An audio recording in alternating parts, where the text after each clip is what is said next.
Bonjour, bonsoir, le titre de cette vidéo c'est « S'inquiéter est un péché et nous devons promptement nous en repentir ». Promptement, maintenant, là, rapidement, sans réfléchir, c'est-à-dire que sans remettre à plus tard, sans essayer de négocier. C'est un péché, on doit s'en repentir. Je peux entendre quelqu'un dire « Quoi ? S'inquiéter, c'est un péché ?» Mais ah bon ? Faut arrêter d'exagérer et voir le péché partout. Avant de revenir et d'expliquer très clairement cela, permettez-moi de lire une portion des Écritures. Je vais donc lire Luc chapitre 12 du verset 22 au verset 31. Jésus dit ensuite à ses disciples, « C'est pourquoi je vous dis, ne vous inquiétez pas pour votre vie de ce que vous mangerez, ni pour votre corps de quoi vous serez vêtus. La vie est plus que le vêtement, et plus que la nourriture, et le corps plus que le vêtement. Considérez les corbeaux, ils ne sèment ni ne moissonnent. Ils n'ont ni cellier ni grenier, et Dieu les nourrit. Combien ne valez-vous pas plus que les oiseaux? Qui de vous, par ses inquiétudes, peut ajouter une coudée à sa taille? Si donc vous ne pouvez pas, même la moindre chose, pourquoi vous inquiétez-vous du reste? Verset 27. Considérez comment croissent les lys. Ils ne travaillent ni ne filent. Cependant, je vous dis que Salomon même, dans toute sa gloire, n'a pas été vêtu comme l'un d'eux. Verset 28. Si Dieu revêt ainsi l'herbe qui est aujourd'hui dans les champs et qui demain sera jetée au four, à combien plus forte raison ne vous revêtira-t-il pas, gens de peu de foi? Et vous, ne cherchez pas ce que vous mangerez et ce que vous boirez, et ne soyez pas inquiets. Verset 30. Car toutes ces choses, ce sont les païens du monde qui les recherchent. Votre Père sait que vous en avez besoin. Cherchez plutôt le royaume de Dieu, et toutes ces choses vous seront données par-dessus tout. J'ai donc lu Luc chapitre 12 du verset 22 au verset 31. Dans ce passage que je viens de lire, le Sauveur Jésus explique donc qu'il ne faut pas s'inquiéter. Il ne faut pas s'inquiéter. Il ne faut pas s'inquiéter. Avant d'aller plus loin, on va définir le verbe s'inquiéter. Donc je suis sur un dictionnaire, le dictionnaire www.l'internaute.fr. Le s'inquiéter, c'est un verbe pronominal qui est défini avec plusieurs sens. Le premier sens, c'est s'alarmer. S'alarmer ou encore se soucier d'eux. On va regarder ce que signifie s'alarmer. S'alarmer signifie paniquer. Et les synonymes de ce mot, c'est s'affoler. S'affoler, on a un peu la notion de fou.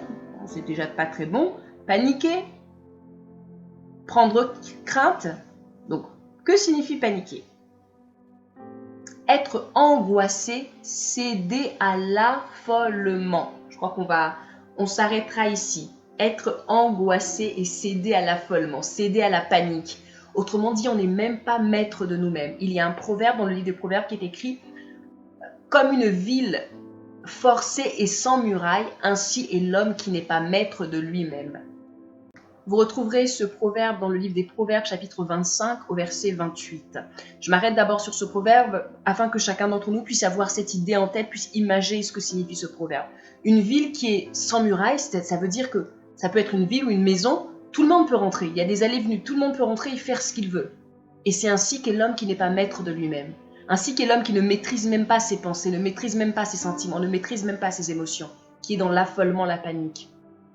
Tout peut entrer, tout peut sortir et ça peut être du gros n'importe quoi. S'inquiéter est un péché. En quoi est-ce que s'inquiéter est un péché? En tant qu'enfant de Dieu, nous devons nous assurer que notre compréhension des choses doit être la compréhension de Dieu. Autrement dit, la notion que nous devons avoir de ce qu'est le péché doit être celle de Dieu. Tu ne peux pas penser, oui, mais pour moi, le péché, c'est le fait d'insulter. Oui, ça c'est toi. Mais est-ce que pour Dieu, le péché, c'est le fait d'insulter? Sommes-nous d'accord, toi et moi, que Adam et Ève ont péché dans le jardin d'Éden? Je crois que la réponse est oui. Parce qu'ils vont subir la conséquence de ce que Dieu avait dit, c'est-à-dire que vous mourrez certainement. Ils vont mourir, déjà, la communion avec Dieu, il va y avoir quelque chose qui va se passer, qui va être brisé, ensuite, plus tard, ils mourront physiquement, soit. Mais voici ma question. À Éden, Adam et Ève n'ont jamais tué, ils n'ont jamais menti, ils n'ont jamais insulté, ils n'ont jamais critiqué, ils n'ont jamais calomnié, ils n'ont jamais été jaloux, ils n'ont jamais été envieux, ils n'ont jamais... quel autre péché je pourrais citer? Je ne sais pas, ils n'ont jamais été méprisants. Et pourtant, ils ont péché. Mais qu'est-ce qu'ils ont fait? Ils ont mangé le fruit de l'arbre de la connaissance du bien et du mal. C'est pas mauvais de manger un fruit. Alors en quoi est-ce que c'est un péché? Ils ont péché en ce qu'ils ont désobéi à Dieu. La définition, le péché, c'est ça. Et il faut que nous puissions intégrer ça pleinement. Le péché est différent des péchés. Représente-toi ça comme ça. Le péché, c'est comme le grand arbre. C'est un arbre. Et les péchés, ce sont des petites branches et les fruits qui émanent de cet arbre-là. Mais l'arbre n'est pas les fruits.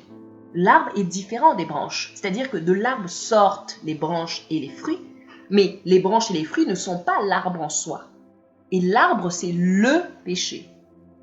Les branches et les fruits, ce sont les péchés, dans lesquels on inclut le mensonge, la haine, la jalousie, l'hypocrisie, la rancune, l'envie, le désir de vengeance. Toutes ces choses, ce sont les péchés. Mais le péché, c'est l'arbre. Et le péché, la définition de le péché, on pourrait le définir comme ceci, c'est le fait de ne pas faire la volonté de Dieu, de désobéir. Dieu dit, tu ne manges pas de cet arbre, tu manges, tu pêches. Dieu te dit, lève-toi, tu ne te lèves pas, tu pêches. C'est ça la définition de le péché. Et donc, pourquoi est-ce que je peux me permettre d'écrire s'inquiéter est un péché? Parce que dans le passage que j'ai lu au tout début, Jésus explique très clairement, ne vous inquiétez de rien, on ne doit pas s'inquiéter. Et donc à chaque fois que toi et moi nous arrivons en tant qu'enfants de Dieu pour essayer de justifier, c'est-à-dire qu'on rajoute encore un autre péché à notre péché, quoi. Les faux raisonnements, en plus, on vient avec des faux raisonnements. Au lieu simplement de dire, oui c'est vrai Père, je reconnais, je veux m'aligner, on arrive, oui mais bon, c'est facile de dire, hein, tu connais pas ma situation, à ma place, quel être humain ne s'inquiéterait pas? C'est quand même normal de s'inquiéter. Mon frère, ma sœur, avec ce genre de raisonnement, nous n'irons jamais loin. C'est-à-dire, nous aurons difficilement la pensée de Dieu, on sera toujours dans des faux raisonnements corrompus et en train de vivre une vie à laquelle Dieu ne nous appelle pas. Notre pensée doit être, quand tu entends par exemple, s'inquiéter est un péché, ah bon, pourquoi? Je ne voyais pas pourquoi. Et lorsque tu lis un passage, je viens de lire un passage, aligne-toi, arrête-toi et dis, attends, je ne pensais pas que... oui, c'est vrai que Jésus a dit ça, mais je ne vois pas en quoi c'est peut-être naturel des fois d'avoir des situations qui nous poussent à l'affolement ou à l'inquiétude ou autre, à la panique, mais c'est quand même normal parce que ce sont des choses qui nous touchent. Jusqu'à là, c'est un raisonnement qui peut arriver. Mais maintenant, tu dois prendre une décision de dire, effectivement, je pense ça, mais faire le contraire de ce que Dieu dit est un péché. Donc c'est vrai, s'inquiéter est un péché. Il n'y a pas de discussion possible. Et aucun d'entre nous ne peut arriver, essayer de justifier sa vie pour dire, oui, mais bon, moi, en ce qui me concerne, tu connais pas tout ce que j'endure, tu sais pas ce que je vis dans ma famille, tu sais pas ce que je vis au travail, tu sais pas... J'ai envie de dire, sincèrement, je vais être très cash, on s'en moque de ce que tu vis, on s'en moque de ce que je vis. Ce qui compte, c'est que dit Dieu. Ne t'inquiète pas. Toi et moi, on ne doit pas s'inquiéter. Ça, c'est la vérité. Et nous devons tout faire pour venir aligner, soumettre notre expérience à la vérité de Dieu. Ça, c'est la part du disciple de Jésus. C'est-à-dire refuser de justifier dans notre expérience les inquiétudes, mais au contraire de dire, Dieu l'a dit, je vais venir m'aligner. Et quand on va avoir en nous la panique, la pensée qui va dire, oui, mais bon, regarde, tu dis, non, Dieu a dit, Seigneur, je te cherche. Seigneur, je m'aligne. Se soumettre à Dieu, ça, c'est notre part et c'est notre responsabilité. Et nous devons nous en repentir. Parce qu'en vérité, le salaire du péché, c'est la mort, n'est-ce pas? Et le don gratuit de Dieu, c'est la vie éternelle en Jésus. La mort, c'est pas d'abord seulement mourir physiquement. Parce que quand on retourne encore à Éden, lorsque Adam et Ève ont mangé du fruit de l'arbre de la connaissance du bien et du mal, ils ne sont pas morts le jour même physiquement, non. Mais la mort est entrée. On verra plus tard que l'un de leurs fils, Caïn, va tuer leur autre fils. Plusieurs choses, avant que Caïn ne tue, le péché déjà dans le cœur, des choses qui ne sont pas la volonté de Dieu. Le salaire du péché, c'est la mort. Tout péché entraîne une forme de mort. L'absence de la paix de Dieu, l'absence du shalom de Dieu, c'est une forme de mort. Les angoisses, le fait d'être complètement perturbé, et même que ces inquiétudes-là touchent à ton corps physique, tu perds du poids. Dans certaines personnes, leur morphologie est telle que lorsqu'elles sont inquiètes, lorsqu'elles sont affolées et paniquées, et je donne volontairement ces synonymes qu'on vient de lire dans le dictionnaire, inquiétude, elles sont inquiètes, elles s'affolent, elles paniquent. Ça nous rend les choses un peu plus graves parce que le sujet est grave, l'inquiétude est une chose grave, c'est un péché, donc ça ronge nos vies. Oui, le rongeur, un poison ou une sangsue, ça ronge votre corps, ça détruit de l'intérieur. Et c'est ce que fait l'inquiétude. L'inquiétude nous détruit de l'intérieur, elle détruit notre âme, elle enlève la joie de Dieu, elle enlève la paix de Dieu, elle enlève la quiétude de Dieu. Et lorsqu'on est inquiet, on est affolé, on est paniqué, on a même du mal à discerner, à comprendre ce que Dieu nous dit. Autant nous dire, c'est vraiment le gros chaos. C'est-à-dire dans tous les sens, on commence à agir de manière... On prend des décisions qu'on va même venir à regretter plus tard, parce qu'on est dans la panique. Et n'oubliez pas le proverbe que j'ai cité avant, comme une ville forcée sans muraille. Quand il n'y a pas de porte, quand rien n'est fermé, tout peut rentrer. La panique, l'inquiétude, beaucoup de choses rentrent. Et tu t'es certainement déjà comme moi retrouvé à regretter amèrement certaines décisions que tu avais prises sous l'effet de l'inquiétude et de la panique. Te dire, oh mince, que moi, est-ce que j'ai pu. Et oui, mais parce que tu agis sous le feu de l'action. Parce qu'au lieu de t'arrêter, de venir soumettre ce que tu ressentais à Dieu, tu es parti, je suis parti, nous avons agi. On était inquiets, on était paniqués, on a posé des actes, on a même inquiété d'autres personnes autour de nous. Et je disais donc que, en fonction de la morphologie de certaines personnes, dans certains cas, l'inquiétude, le fait qu'elles s'inquiètent, qu'elles s'affolent, qu'elles paniquent, ça les pousse à perdre du poids. Au niveau de leur âme, il y a quelque chose qui se passe et physiquement, ça se manifeste par une perte importante de poids. Au point qu'on peut les voir et se rendre compte, mais tu es malade? Non, non, non. Elle n'est peut-être pas malade physiquement, mais son âme est en grande souffrance. Et de l'autre côté, pour d'autres personnes, c'est l'inverse. Elles vont prendre du poids, elles vont grossir, elles vont se réfugier dans la nourriture. Devenir presque boulimique et ne faire que manger, moindre truc, manger. Et d'autres, l'inquiétude, cette porte qui est ouverte va les conduire à la distraction. Elles savent bien qu'elles ne doivent pas faire ça, mais j'ai pas envie, je ne vais pas sortir, je vais me mettre devant ma télé, je vais être sous ma couette toute la journée, à ruminer du noir, plein de choses. Et le problème qui était tout petit prend une ampleur exagérée. C'est ainsi que, dans l'image de cette vidéo, j'ai pris l'image d'un proverbe suédois qui dit « L'inquiétude donne aux petites choses de grandes ombres ». Aux petites choses de grandes ombres. Elle amplifie les choses et t'emmène dans une forme d'épaisseur de ténèbres que tu ne peux même pas imaginer. On doit se repentir de l'inquiétude. Parce que ce n'est pas la volonté de notre Dieu. Et notre Dieu nous a donné notamment un remède. Il nous a clairement dit, notamment encore au travers d'un de ses serviteurs, là on a lu ce qu'il a dit au travers de Yeshua, notre Messie, mais Paul l'apôtre a dit une chose aussi. Paul l'apôtre, donc je vais prendre et pour pouvoir lire. Je lis donc dans Philippiens au chapitre 4 à partir du verset 4. Paul écrit « Réjouissez-vous toujours dans le Seigneur, je le répète, réjouissez-vous » verset 5, « que votre douceur soit connue de tous les hommes.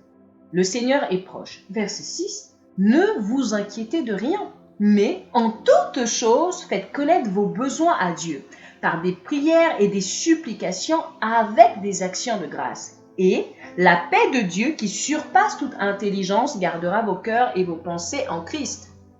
Ne vous inquiétez de rien. Et notre Dieu ne nous laisse pas comme ça au travers de son serviteur Paul, il nous dit, donc quand vous êtes inquiet, qu'est-ce qu'il faut faire? Venez me parler, allons lui parler, allons lui exposer par la prière, par des supplications, allons répandre nos cœurs devant lui. Pour ce qu'il sait déjà, mais allons être en communion avec Dieu. Et non pas passer notre temps à répandre, à parler à gauche, à droite, et même à murmurer nous-mêmes à l'intérieur de nous. En train de penser, de ruminer la chose et de se faire des scénarios catastrophes. Oui, en vérité, certains d'entre vous, vous vivez dans des scénarios catastrophes. Il y a une situation, mais vous avez tellement imaginé. Et si le pire se produisait? Et si le pire? J'ai envie de te dire, ces fameuses pensées de « et si le pire? Et si ceci? Et si cela ?» ce que j'appelle des scénarios catastrophes. Est-ce que ça répond aux critères de Dieu? Juste en bas, je te laisserai lire dans Philippiens chapitre 4, verset 8. Paul donne notamment quelques critères des pensées que tu dois avoir. C'est-à-dire que si tes pensées ne répondent pas à ces critères-là, honorables, vraies, pures, aimables, méritent l'approbation et vertueux et autres, ce sont des pensées impures, tu dois les rejeter. Je vais mettre un lien dans la barre d'information par rapport aux pensées. Nous devons sortir de l'inquiétude et par la repentance. Je terminerai en donnant un témoignage. En 2015, j'étais très, vous comprenez donc énormément inquiète par rapport à un certain sujet qui concernait ma famille. C'était un sujet familial. Et je justifiais mes inquiétudes. Ce qui fait que ma morphologie est telle que lorsque je suis inquiète, lorsque je ne vais pas bien, ça se manifeste physiquement. C'est-à-dire je perds énormément de poids et on a l'impression que je suis malade. Au point que les gens autour de moi s'inquiétaient, pensaient que j'étais malade et ne comprenaient pas, mais qu'est-ce que tu as, ainsi de suite.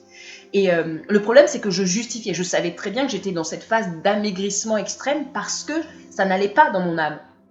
Et je le justifiais. Au lieu de me dire non, stop, c'est pas normal, ma pensée c'était plutôt oui, mais bon, c'est normal avec tout ce que je vis, avec tout ce que, voilà, toute cette réalité, et forcément, ça me pousse à m'inquiéter, forcément. Je me disais pas forcément que je m'inquiétais, mais je me disais, mais c'est normal que j'y pense, c'est normal que ça me fasse souffrir. C'est plutôt comme ça que je pensais. Et j'étais sincère, mais grossement dans l'erreur. Je passe plein de détails, et un jour, je me souviens, j'étais allée dans un salon de coiffure où j'ai l'habitude d'y aller, et il y a une maman, c'est une personne qui a plus de la cinquantaine, elle est disciple de Jésus, je l'aime beaucoup. J'ai beaucoup d'affection pour elle, même si je la vois que très ponctuellement. Et elle aussi, je pense qu'elle a beaucoup d'affection pour moi. Et ce jour-là, je devais arriver plus tôt, mais je suis arrivée plus tard. Bon, disons que plein de choses se sont décalées, ce qui fait que le soir, j'étais encore au salon de coiffure alors que je n'aurais plus dû y être si j'ai été arrivée en respectant mes horaires de rendez-vous. Heureusement d'ailleurs, parce que sinon je l'aurais manqué. Et donc elle est passée au salon de coiffure, juste pour discuter un peu, elle s'est assise, et pendant que j'attendais afin que l'on puisse terminer ma coiffure, elle était assise à côté de moi en me disant « Ma fille, comment ça va ?» et autres. Elle voyait bien, elle m'a demandé « Mais est-ce que tu vas bien ?» Elle voyait que physiquement ça n'allait pas. Et là j'ai commencé un peu, je crois, pour pas que je raconte des bêtises, mais je pense pas avoir parlé, c'est plutôt elle qui a commencé à parler de certaines choses. Et quand elle a commencé à parler, en fait, j'ai su, vous savez, ces moments où vous savez que c'est Dieu qui vous tend la main. Dieu est tellement miséricordieux, il vous voit dans votre détresse et dans les ténèbres profondes dans lesquelles vous êtes en train de vous enfoncer, il vous tend la main. Et lorsqu'elle a parlé, j'ai su que c'était la main qui m'était tendue. Et j'ai commencé à dire, oui, effectivement, il y a beaucoup de choses qui me font souffrir, ainsi de suite. Et je donne quelques détails. Et elle m'écoute avec beaucoup d'attention, beaucoup d'affection et vraiment beaucoup d'empathie.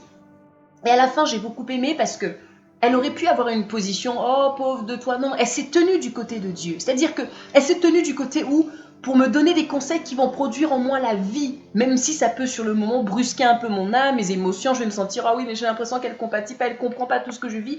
Je vais être concrète, admettons qu'elle comprenne ce que je vis, qu'elle me dise « Ah oui, je comprends ». En quoi ça va changer ma situation?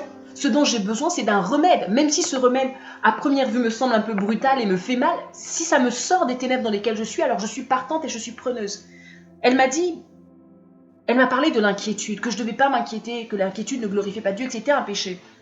Elle m'a dit une chose concrète, rentre chez toi, prends la position que tu veux prendre. Parce que pendant qu'elle parlait, j'étais sous la conviction de péché. Je sentais en fait que le Saint-Esprit était en train de me convaincre de péché. C'est-à-dire que, pas de me convaincre de péché, il convainquait de péché, ton état est anormal, tu es en train de pécher contre moi. Je savais en fait que je péchais contre Dieu par ces inquiétudes que j'avais occasionnées, en nourri pendant je ne sais pas combien de temps. Et là, je savais que j'avais péché contre lui et que j'étais en train de déplaire à Dieu. Et je le ressentais, elle m'a dit, non, prends le temps.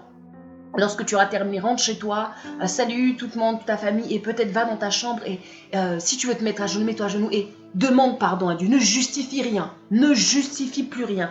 Demande juste pardon à Dieu. Pardon parce que je t'ai pas fait confiance. Le problème de l'inquiétude, c'est ça, c'est qu'on ne fait pas confiance à Dieu. On a beau dire oui, je lui fais confiance, mais dans la pratique des choses à 100%, lorsque je suis inquiète, c'est que je ne lui fais pas confiance. Elle m'a dit, tu abandonnes tout et tu demandes pardon sincèrement. Et tu te lèves de là et tu arrêtes de t'inquiéter pour commencer à faire confiance à Dieu. Concrètement, qu'est-ce qu'elle m'avait dit? Repens-toi. La repentance, c'est quoi? C'est pas seulement se détourner de la mauvaise voie et dans le cas présent, arrêter de s'inquiéter. Tu peux arrêter de t'inquiéter sans pour autant avoir rejoint ta position. Ta position, c'est laquelle? C'est celle d'un enfant de Dieu qui a pleinement confiance en son Père et en les desseins de son Père. Donc, cessez de s'inquiéter, mais pour commencer à faire totalement confiance à Dieu. Totalement confiance à Dieu. Je m'arrêterai là, je vais mettre dans la barre d'information 2 liens, 3 liens finalement. Celui sur les pensées impures, le deuxième que je mettrai, c'est en communion, un texte en communion avec l'esprit de découragement. Parce que lorsque nous sommes dans des inquiétudes, une des choses qui arrive, c'est l'esprit de découragement avec lequel nous pouvons être en communion, qui entraîne beaucoup de dégâts. Donc je mets dans la barre d'information. Et un autre, l'esprit de division accueilli dans notre famille, toujours un texte. Et ces 3 textes-là sont des textes que j'avais rédigés. Et pour terminer, j'inviterai chacun à prendre le temps de faire une étude biblique sur le Hébreu chapitre 11. Hébreu chapitre 11. Lis Hébreu chapitre 11 parce qu'il y est question d'hommes et de femmes qui ont fait confiance à Dieu, qui avaient des situations qui n'étaient pas évidentes, mais qui ont fait confiance à Dieu. Je vais m'arrêter là parce que je voulais détailler un peu plus, mais Hébreu chapitre 11, la recommandation de lire ce chapitre-là fera l'objet d'une prochaine vidéo dans la catégorie Lisons la Bible ensemble. À très bientôt et s'il te plaît, arrête de t'inquiéter, arrêtons de nous inquiéter et repentons-nous promptement, c'est-à-dire détournons-nous de cette voie pour commencer à faire pleinement confiance à Dieu. Avec toute mon affection dans le Seigneur, reprends courage, relève-toi. Te souviens-tu dans Josué chapitre 1, Dieu ne dit pas à Josué, je vais te donner de la force, il dit, fortifie-toi et prends courage. Toi, prends courage, toi, relève-toi, parce qu'en toi, j'ai déjà mis la capacité. Relevons-nous et marchons droitement, marchons pour embrasser la voie du Seigneur et sa volonté pour nous pour cette semaine. À très vite.